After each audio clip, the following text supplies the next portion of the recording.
This is the 77 WABC minicast. 6 minutes past the hour with Dave Scott, the master of mysteries.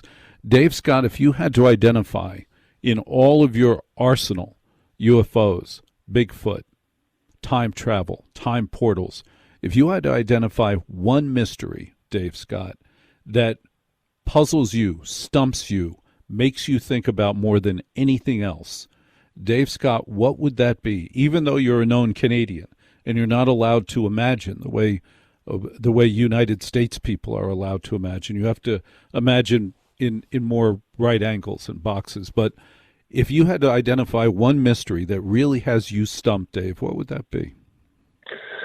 I would say whether or not we have immortals or time travelers on this planet. There is something about that subject that absolutely mystifies me. And I absolutely want to believe that it is true that time travelers from another time, maybe 200, 300, 400 years into the future, maybe 10,000 years in the future, have actually visited here. Imagine walking downtown New York, right in Manhattan, on Broadway there on a beautiful, warm, sunny night. The breeze from the Hudson River is coming through, and you have a time traveler right in front of you, and you don't even recognize the person. If somebody is immortal, do you think they should reveal that, or do you think they should keep that a secret for their immortality? I think there's written rules about that they're not allowed to tell whether or not they are immortal or not. Look, there's a number of ways we could look at immortality. Is it godly? Is it devious from Beelzebub himself? Okay, if you look into First Nations legend where skinwalkers trade their humanity and their healing abilities to actually attack people because they went selfish, they went rogue, they want that immortality where they live forever. And so many First Nations cultures believe that immortality is part of the skinwalker legend and lore. Now, I would never want to run into a skinwalker because it would literally scare the daylights out of me. But if we look at those creatures as being real, then we also have to look at the fact that immortality is real as well. Do you believe immortality is real? Because I believe that there are immortals, and I believe that immortals have two choices. Either they profit from their immortality or they're spiritual about it, and they do nothing that takes advantage of their immortality, which strikes me as very boring. Well, I think if you there is a downside to immortality as well. Think and imagine all of the death and destruction you will see over the centuries as they pass, whether it's world wars or whether, they always picture in movies that these immortals are able to get married, they're able to have families, and knowing that you will outlive your wife, your children, your children's children, you will never be able to really grasp the concept of letting go of that pain. And how often do you let it happen? How many centuries do you wander along aimlessly trying to say, I don't want to love again. This is what the pain was like, and I don't want to experience that. So I don't think it's all pretty, that's for sure, Walter. Well, what if part of the deal of being immortal is you don't have those emotions? What if you just are not born with those emotions, or they're stripped away from you when you become immortal? I look at it differently. I look at it as I would know when to buy land in Malibu.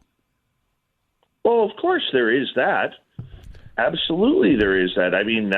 That seems like a good investment, and I would hope that if that happened with you, that your favorite alien guy could come along for the ride. I'm not going in the ocean because there's too many sharks there. I don't need Megalodon to look at me as a meal, but I would appreciate a phone call. Now, I lost my screener screen, gentlemen, so if you could send me an access code in a text, I'd appreciate it, because I'd like you to talk to Dave Scott. If you have questions about your belief in immortality, do you believe in immortality? And what form would it take? 800-848-9222, 800-848-9222. I believe that there are immortals, and I believe that they have solved the problem that you and I as humans first come up with, which is your wife's going to die, your significant others are going to die, your children are going to die. Oh my gosh, what a horrible life that would be. But let's say that if you're immortal, you don't have those emotions. You just don't have those feelings. And that's part of being immortal. You don't have the emotions of a human because you're not human. You would not have those feelings. I believe there are immortals, but let me suggest that it's more profound in terms of what they're here for. You said they might see, you wouldn't want to see wars. You wouldn't want to see the destruction. Let me suggest that the role of an immortal is to cause that destruction. The role of an immortal is to constantly test humans to see how we're going to behave, what we're going to do. Or who they're going to put in nighttime radio. There's that. But wouldn't that be the possibility? Wouldn't that be the opportunity? And you know what? It could very well be if you're dealing with more of an ominous, devious type spirit, which is like I bring up the skinwalkers once again. This is what many people believe they are, is that they are that devious dervish that seems to want to play with humanity and trap humanity and hurt and harm humans, that they have no soul. They're careless. They are a creature that is bound by no rules except, maybe wanting to become mortal again and die. Yes. Matt, I need an access code. Could you text me an access code, please? I'd appreciate that. All right. What else is on the mystery menu with Dave Scott? Well, a couple of weeks ago when you and I were having a chit-chat, we were talking about this director from FEMA. Okay, now this gentleman was literally coming out publicly, and he's still talking about it publicly, about how he teleported to a Waffle House in Georgia, 50 miles away from his home. And this gentleman, Greg Phillips, who is one of the associate administrators for FEMA, apparently does a really good job. People like him. He has a nice beard, which is always a compliment. Well, his story is making national headlines, so much so that President Trump was asked about teleporting and whether or not teleporting was real. And in typical presidential fashion, he goes, what does teleporting mean? And it had to be explained to him. He goes, I don't know anything about teleporting. It just sounds a little strange, but I know nothing about it. Teleporting on him, but I'll find out about that right now. Apparently, though, those people and some of the bosses at FEMA for Mr. Greg Phillips, they don't really care for him going publicly and continuing to talk about his teleporting experiences. So we should break down teleporting while we're here for the audience. This is where all of a sudden, let's say you're driving down the highway or maybe across one of those beautiful bridges from downtown New York over to New Jersey. And all of a sudden, you end up at a McDonald's 45 miles away.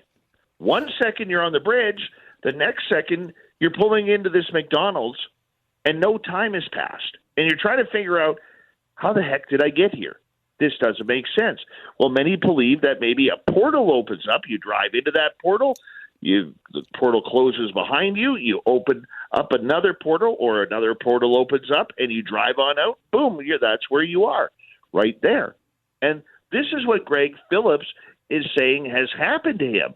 Now, apparently, he's in trouble a little bit about this because, like I said, he will not release the story. He will not back down on telling his story about teleportation publicly, so much so that FEMA is actually starting to sideline him from certain tasks and certain jobs. It's almost like they are embarrassed that one of their own directors is catching attention, in their case, for utter ridiculousness, claiming that he has teleported.